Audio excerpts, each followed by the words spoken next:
First of all, thanks for taking the time, man.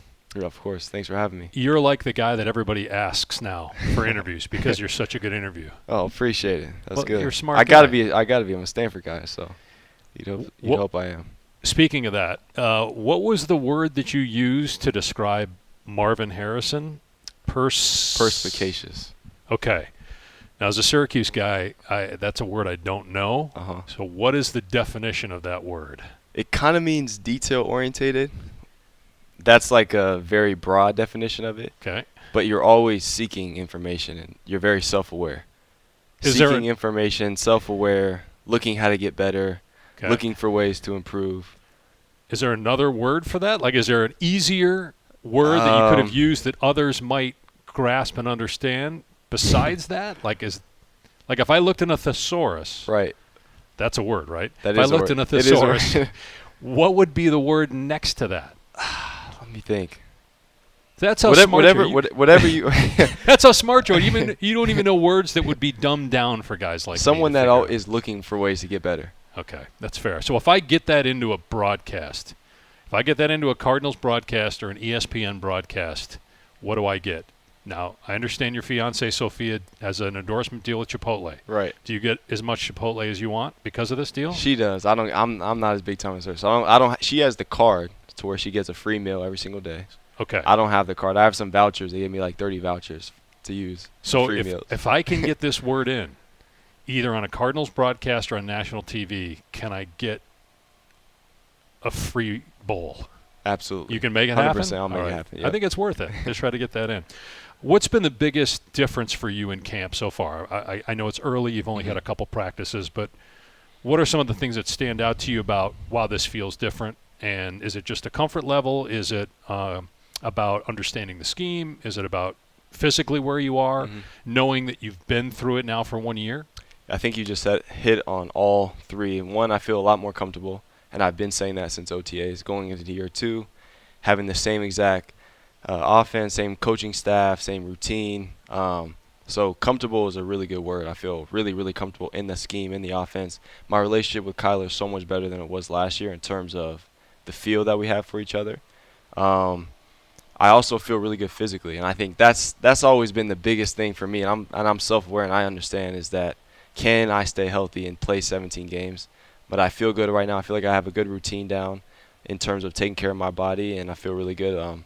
But it's early, super, super early, so I'm not going to get too far ahead of myself. We still have a lot of room to grow, and I have a lot to improve before week one. So, but I like where I'm at right now. What was the biggest adjustment last year when you got here? I would say coming from I'm going to shock you with this answer, but coming from Stanford, you would think like guys that get into Stanford are extremely detail oriented, and you're around a lot of guys that do things and operate at a high level. I was taken by storm. I didn't realize how much the details matter in the NFL.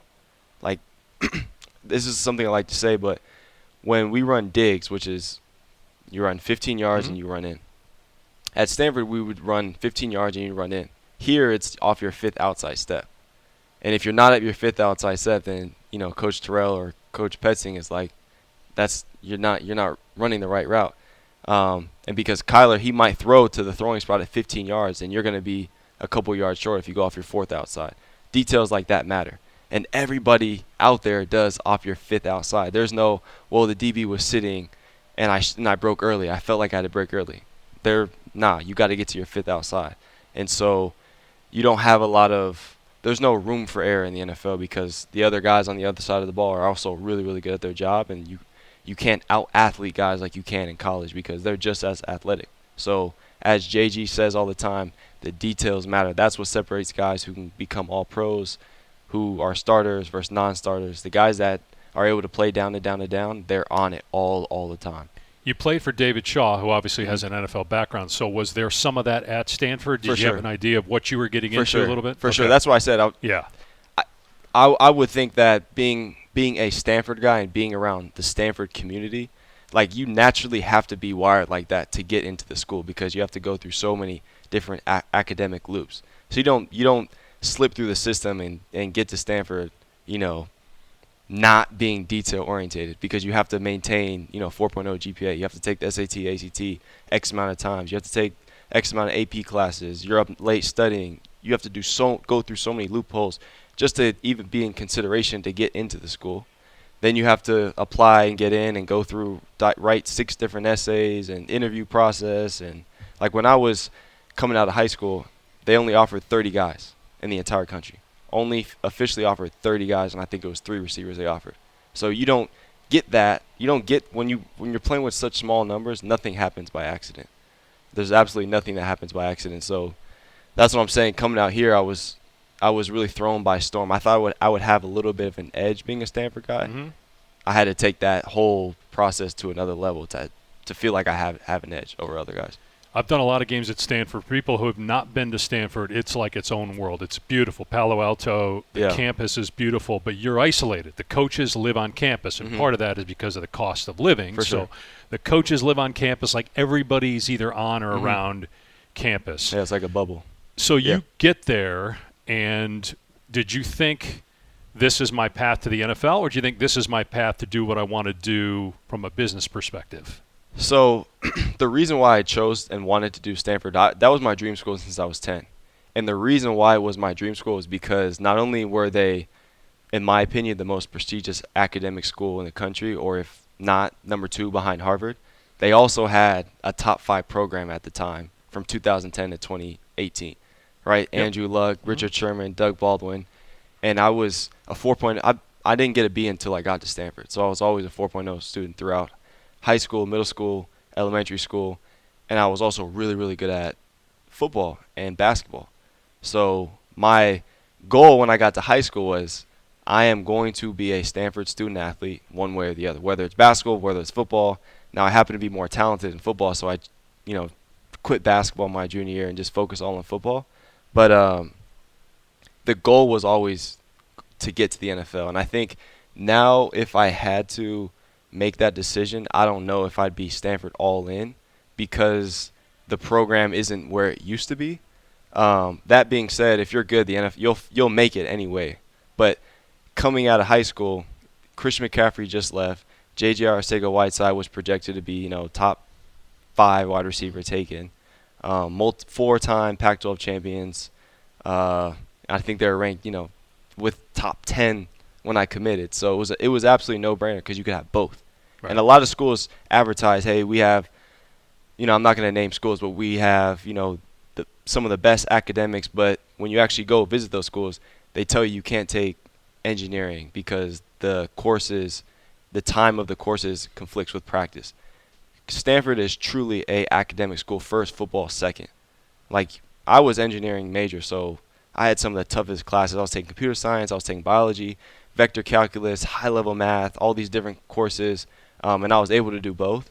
And I think the plan A was always ball, and I put so much work and emphasis into football, and that's always been my first love. But if that doesn't work out, at least I can have my degree and the relationships from Stanford to fall back on. At what point at Stanford did you feel pretty good that you would be an NFL player? Was it late? Was it after school ended and you went through all of the stuff in between there and the draft? That's a really good question. I always knew I had the talent to play in the NFL. I feel like I really knew that I was going to play and get drafted was after the Senior Bowl because my career was so up and down. And that was one of the big things I look back on and wish I had more of was a better football experience from August to December. Like my football experience at Stanford from August to December truthfully was really poor because I haven't won more than 4 games since 2018. So I have had losing seasons for the last 5 years. And then throw on top of that numerous long-term 12-month injuries, 6-month injuries, 4-month injuries.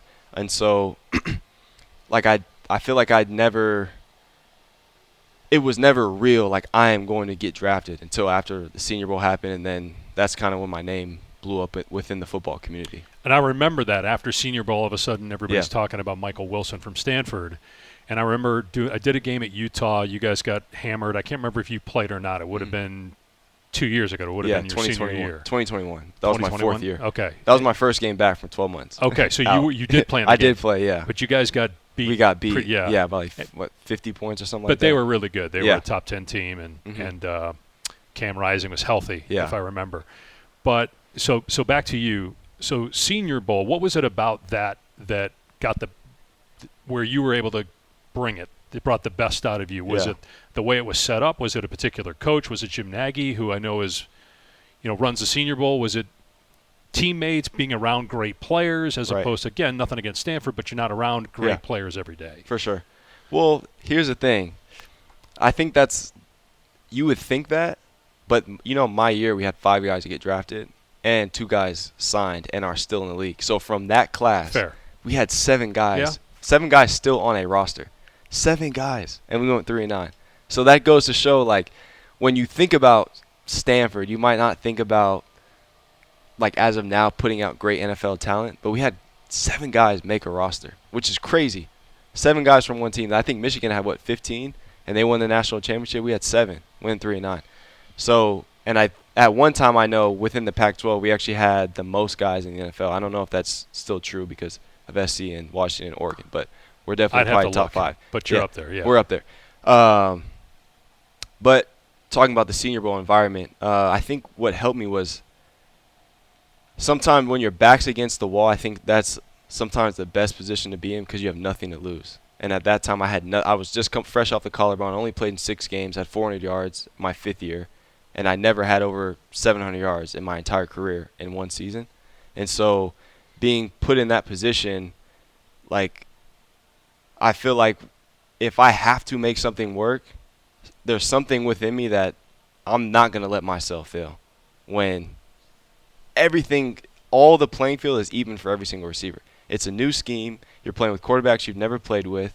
We're all tired from traveling to Alabama, late nights, a whole bunch of 3 hours of interviews, 4 hours of interviews straight, all these different tests, medical tests and whatnot, staying up late, trying to learn the system. And so there's no advantage of scheme. There's no advantage of, hey, he's going against a worse DB, so it's obviously easier for him to win on routes. Like, the playing field is even. And so I feel like in that moment you can truly tell someone's pure skill set because there's no advantage of scheme. It's just, can you get open and can you catch the ball? You either can or you can't. And I think I was able to show that I can do that.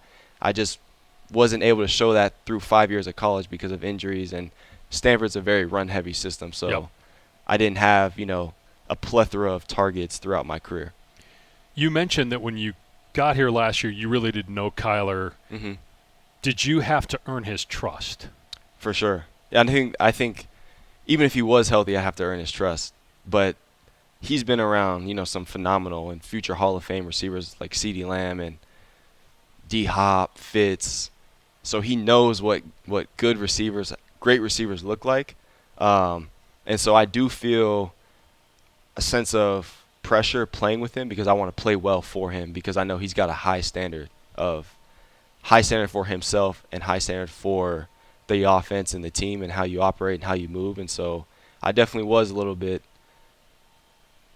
edgy if I want to earn his respect. Now, it was hard to do that because he was hurt, so he wasn't around the team. So I know for a fact I've done that now, and we've taken time for ourselves and thrown, probably, 20 times over the weekend during OTAs, took a trip down to Los Angeles, stayed at a house in Bel Air, throwing at UCLA. So I've got his trust now, but at first I was a little bit dicey, and I knew I needed to earn his respect. I have done that now. How did you earn it? Do you remember a moment, or was it over time where you felt like, okay, we're on the same page, we're in a groove, he knows that he can trust me to run the route the way it's supposed to be run, and then I'm going to be there, I'm going to make the catch, I'm going to be available, I'm going to be healthy, all those things. Do you remember if there was a moment in time? The one that glares out to me most was the touchdown against Philly. Because I know, so going back to week 1 of last year, I had a really good start to my rookie year. I was 21-24 with Dobbsy, and it was like every time he threw me the ball was a catch. You were rolling. You were rolling. And then K1 comes back against Falcons, I want to say, right? Yeah. That was his first game? Yep. Here. So the week before that, we played the Texans. I missed that week. No, I'm sorry. We played the Browns. I missed that week because I had a little bit of thing with my neck going on at the end of the Baltimore game. And then came back against the Falcons, played well. I think I had 3 catches for 30-something yards, which was good. And then I missed the next 4 weeks because my neck flared up again. And then I came back, and the first 2 games we played together, full games, was against the Niners at home and then the Bears at the Bears. And I think I had 7 or 8 targets between those games, played 90% snaps with no catches. No catches. And I was so efficient with Dobbsy, so I knew it was a thing of just lack of chemistry because we had no time to practice together because when he was coming back, I was hurt. And then when I was healthy, he was coming back from the ACL. And then things really, really got bad during the first half of the Philly game. I think he threw me a ball, and he gave me a signal. I didn't pick up on the signal. I ran the wrong route, and I should have ran a vertical. I should have ran a fade. That's what he signaled me. I didn't really see it. I ran an in-breaker. He threw the fade, pick 6. I remember. And it was at that point, and I'm just sitting there, and I'm just so frustrated because I know I'm like, God, like it's just something's. It was my fault, but I'm like, I can't believe I'm letting this happen. And it was really, really bugging me. And then come back in the second half, 2 catches back to back. Had a little option route, and then ran an inside slant out of empty. And then, okay, I'm like, all right, I'm in a groove. And then he throws me a slant in the fourth quarter, and we're down by 7 points. It gets broken up. Now it's 4th and 4, or 4th and goal at the 4-yard line. JG decides to go for it. He comes right back to me, touchdown. And it was at that moment I'm like, okay, for him to have enough confidence to come back to me after missing, he threw to me 9 times in a row with no catches, and then he came back to me in one of probably the most critical play at the game of that time, means that he does believe in me and he does have a lot of respect for me. And then from there, once we get into the Seattle game, 6 for 6, 95 yards. And so I feel like that was the aha moment where it's like, okay, we do have some chemistry. It was just a matter of getting over that hump. What's the next step for you as a tandem and also the receiving core as a group? I think the next step is really just to be efficient and to make catches when my name's called. But the next step is just to be a reliable target and help the team. The team, all I care about is winning. If that's 2 catches one game, 6 catches the next game, 4 catches one game, 10 catches, no catches, doing the dirty work and blocking, it's really about helping the team win and what's best for the team. And then when I do get my name called and I do get the ball thrown at me, making the catch. But I think as long as we're able to stay healthy and trust each other and communicate and operate at a high level as we've been doing through OTAs and through the start of camp, sky's the limit. So you talked about getting a chance to spend some time with Kyler off the field. Mm-hmm. What you mentioned going to Los Angeles, spending time together. What were some of the other things you guys were able to do together, or not just the 2 of you, but maybe other guys together in the offseason to help build the bond? So we went to obviously went to L.A. for a week. Stayed at like some big-time mansion in Bel Air. If we're throwing at UCLA. Did Kyler pay for that? He did. Very nice. Yeah. That's good. That's leadership right there. That's leadership. Yeah. That's leadership. Well, he's got the money. He's got the wallet to do it. Yeah. Go ahead. That's leadership. During OTAs, we're also throwing at Saguaro High School. OTAs, I think, is 8 weeks. We threw 8 times every weekend on Saturday.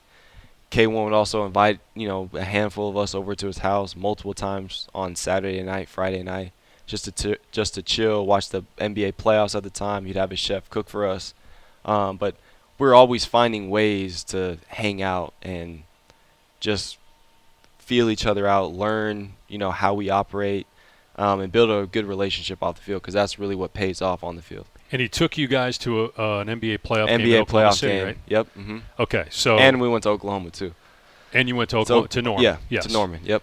So I saw you. So I work for ESPN as well. I'm calling Game 2 between the Mavericks and the Thunder. Okay. For ESPN TV. So I see you guys over. I'm at midcourt with Hubie Brown, who I'm working with, and I see you guys over in the corner. Mm-hmm. I knew it was a bunch of Cardinals. Yeah. And I saw James and Kyler, and I saw you in Paris, and I can't remember who else was there. Will and Andre. Okay. Yeah. So I got in a little bit of trouble that night. And I need you to set the record straight on what exactly happened. And let me explain myself first. I haven't done this, but I had people on social media coming at me. So there's a moment in the game where Luka Doncic is over. Again, it's to our right, so we've got a lot of people next to us. To our right, over where Kyler was and Connor, and it looks like they're having a conversation, right? Yeah. So I don't know if how much you know about TV, but you have a producer in your ear. So when you're going to a commercial, they will count you down. Mm-hmm. So this is going on. Lucas stops. He's looking what looks like at Kyler and at Connor and maybe fans that are around there, and is having a conversation. So I say, and Luka Doncic having a conversation over there with Kyler Murray, in my head, 7, 6, 5, and it looks like, and he doesn't like what he's hearing. 3, 2, 1, cut. Break. So now we don't have a chance again to see that it's actually a fan that he's talking to. So I came back and said it later, but my phone is, hey, you're the Cardinals announcer. How can you, what are you doing? So I didn't defend myself. But again, at first you can't really tell what's happening. I wasn't saying that he was getting into it with Kyler. I just ran out of time to say what was really happening. I'm trying to observe it real time. Yeah. You're there. Yeah. What happened? Honestly, I don't know because so during halftime, my brother sent me, I think that was in the first half, right? It's in the first half. First half. So halftime, I'm texting with my brother, and he sends me an Instagram reel saying Kyler Murray and Luka Doncic with popcorn, and they're kind of going back and forth. Now, I know for sure that nothing happened, but I actually never got around to asking K1 what happened with that. It was a fan. There was a fan that was literally either next to Kyler or behind him, and they were talking at other times during the game. Yeah. And again, I wasn't saying like they were getting into it. I just said Luka doesn't like what he's hearing because he wouldn't stop. Like he kind of kept going. But you saw the fan, right? Yeah. But I think somebody, again, because that was said, now people were clipping it and putting it out there, and so that's why you got it. So there's the story. Yeah. But I never heard anything about it from anybody here, so hopefully nobody was upset. But there's the story. Yeah. There's the reason. We came back and cleared it up later, but, of course, nobody talks about that. Right. They all talk about what's said real time. So you talk about your relationship with Kyler and how that's grown. What have you seen from him? Because in talking with people around the organization, they say he's done everything we've asked of him. Like, this is it. He's ready to take the next step and be that guy. What have you seen from him so far in camp? Are there little things you've noticed that maybe are different or that show leadership that maybe we're not seeing? Yeah, I see a lot of leadership. And mind you, I wasn't with K1 before his injury. Like I wasn't there in 2022. So how he is now is how I see him. Mm-hmm. I didn't know what he was like before. But we talk about leadership, missing a throw in practice or miscommunication or, hey, coming to me or coming to Mar or coming to whoever. What'd you feel on that route? Okay, well, this happened, yada, yada, yada. I'm just kind of hashing it out. That's leadership. Like, I appreciate when a quarterback can come to me after a ball hits the ground and it's not completed. Hey, how can we make that work next time? Well, boom, boom, boom, let's do this. Okay, bet. Shake it up. We got it. Let's go next time. I'm going to come back to you. Like, those little things make a huge difference in myself as playing with confidence as a receiver and him also knowing that he trusts me. And I think life and leadership, it's all about communication. And his communication skills with the O-line, with the running backs, with the receivers has truthfully been flawless this year. I don't know if you watch a lot of college football, if you're a big college football guy or not. Are you? Yeah, I am. Do you do? Okay, yeah. So you clearly were aware of Marvin Harrison Jr. and watched him play. When you found out, when you were watching the draft or wherever you were and found out that Marvin Harrison was selected by the Cardinals. So talking about watching college football, so that 2022 Rose Bowl, 2022, when he got his first start, I think, against Utah, and he had the hat trick touchdowns in the Rose Bowl. Me and my brother were watching that game, and I'm like, damn, who is this cat? 2022. I'm going into my fifth year, and I just had a 4-8, 3-9 season my fourth year. So I'm going back for a fifth year. I'm like, this dude's going to be the best receiver in college football next year. And he was. But that was the first time, like his skill set that game, that was the first time I ever watched him play. And I said, he's going to be the best receiver in college football next year. Turns out he was. But, he can play. And now he's your teammate. What's your biggest takeaway from just kind of watching him operate or just looking at him? I mean, he looks like a specimen, obviously, being, 6'3.5", 210 pounds. He can run, but he's able to move like he's 6 feet. And I think not only does he have all the skill sets in terms of knowing how to get open, I think what really separates him from a lot of other guys, and I think why he can be true number one receiver is because he has great ball skills. Not good ball skills. Has great ball skills, and is a natural pass catcher. Like, he plucks the ball away from his body. He doesn't, body catch a lot of balls. And so he's a guy, when you 50-50 balls, like it's 95-5. Or it's, if he doesn't make the play, you're shocked in your head, like, damn, I'm surprised he didn't make that. Like, he's got that good of ball skills. That's why I know he's going to be, he'll live up to the expectations, because on top of having the talent, ball skills, he's also a great person and loves the game of football. So there's nothing that's going to stop his success, barring injury. You have a lot going on in your professional life. Yep. Even more going on in your personal life. You are engaged to Sophia Smith, who you've known for a long time, right? Part of the U.S. women's soccer team, and played soccer at Stanford while you were playing football. Have you set a wedding date yet? We haven't. I'm gonna let her figure out the wedding date, and I think women are so much better at planning all that stuff than us. But she's in the Olympics right now. Obviously, I'm in camp, so I said after the Olympics we'll figure out exactly when the day is. But targeting like February, March of next year. How's her health right now? She's in good. Paris? She's good. Okay. She's good. She should be playing in the next game. Okay. Yeah. How did you guys meet, and when did you know she was the one, and when do you think she knew that you were the one for her? Because there are not a lot of, like, we had Zach Ertz on the pod a couple times, and he talked about, Julie and kind of everything there. But there aren't a lot of husband-wife tandems that are both high-level professional athletes. For sure. And I would say I feel like that's getting a little bit more popular. There's fewer that met when they weren't both professional athletes. I feel like a lot of times nowadays you're a professional athlete and you meet another man or woman that is a professional athlete. It's easier because you guys are both on the same playing field, so to speak. But to get to your point, so football team gets there.